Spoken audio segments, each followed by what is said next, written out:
If you ever felt like this word was off, like everybody was following a script that you never agreed to, chosen one, you are definitely in the right place. Stay tuned. Valerie, talk to him. You ever notice how the moment you start waking up, the world around you gets louder?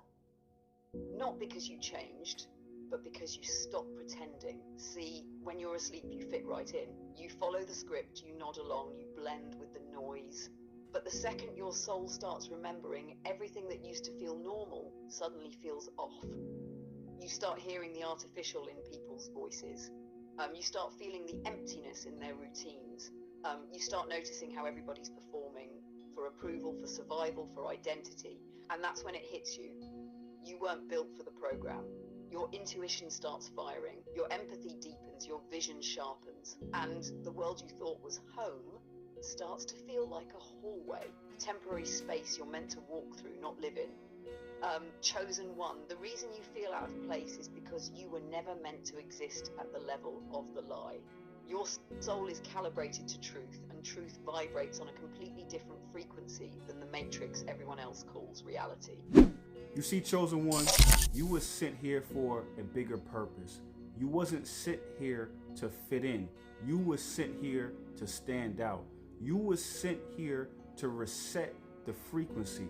So when you are dealing with people and you see what they're doing and you see how they believe this thing is real, they believe this matrix is real, they believe the customs are real, they believe the traditions are real, they believe everything is real, you have always soared past the veil. That's why you were the truth teller in your family. That's why you were the black sheep in your family, because you were disrupting the program. You were disrupting the lie. You soared through the mystique. You soared through the mirage. And because of that, you were trying to wake people up even though you didn't realize that's what you were doing. But by seeing the truth and trying to get other people to see, you actually don't even realize that most people have cataracts. That's not for them to see, it's for you to see. Valerie, talk to him. Oh, that's it right there. Most people ain't blind by accident, they're blind by design. The Matrix gives them cataracts on purpose. Emotional cataracts, spiritual cataracts, psychic cataracts, layers of fog so thick they think the fog is the world. You were born with clarity in your DNA, and that clarity is dangerous because a person who can see cannot be controlled. A person who can see cannot be guilt-tripped. A person who can see cannot be bribed by illusions. That's why you were the problem, not because you were wrong, but because you were unprogrammable. Chosen ones, listen, when you carry that kind of frequency, your very existence disrupts people's delusions. Your presence shakes loose the lies they depend on. You don't even have to speak. Your vibration exposes everything they've been avoiding. That's why people projected onto you. That's why people pulled away. That's why people called you intense, dramatic, difficult, too much. No, you were too real for their false world. And here's the twist. You weren't sent here to fix their blindness. You were sent here to remember your own sight. Because once you remember who you are, you stop trying to convince sleepers to wake up, and you start aligning with the ones who were born awake. Keep going, King. They feel this one. You see, chosen one, you were born into a family that didn't understand you. You know, they were the antithesis of your gifts. So now you had to be able to figure out your gifts, your talents. You had to figure out what makes you special by yourself. And not only by yourself, but through the friction of the contradictions of the family you were born into. You know, that's because you were supposed to be able to hone and fine-tune your talents. You were supposed to be self-made. You were supposed to be self-righteous. You were supposed to be able to be self-sufficient. And the only way you can gain access to self-sufficiency, self-righteousness, self-made is to be able to do it alone. So now I know that road was long, arduous, and lonely.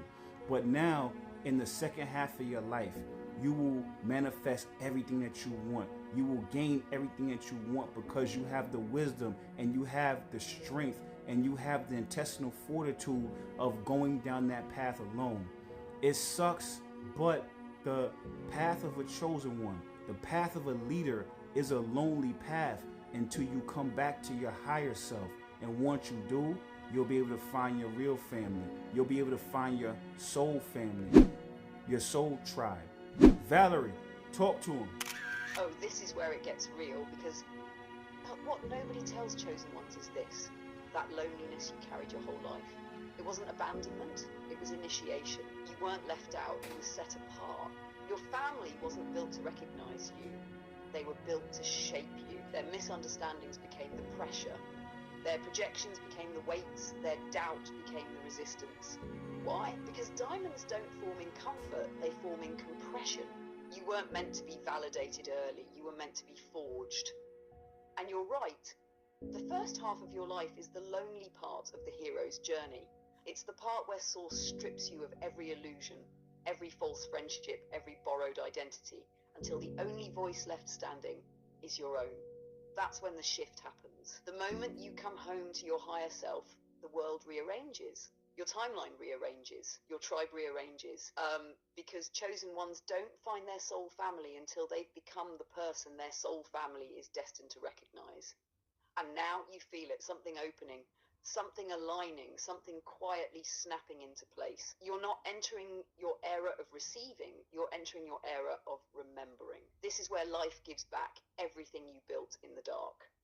Tenfold. Keep going, King. You see, chosen one, once you come home to yourself, then you become home. Once you come home to yourself, then you become home.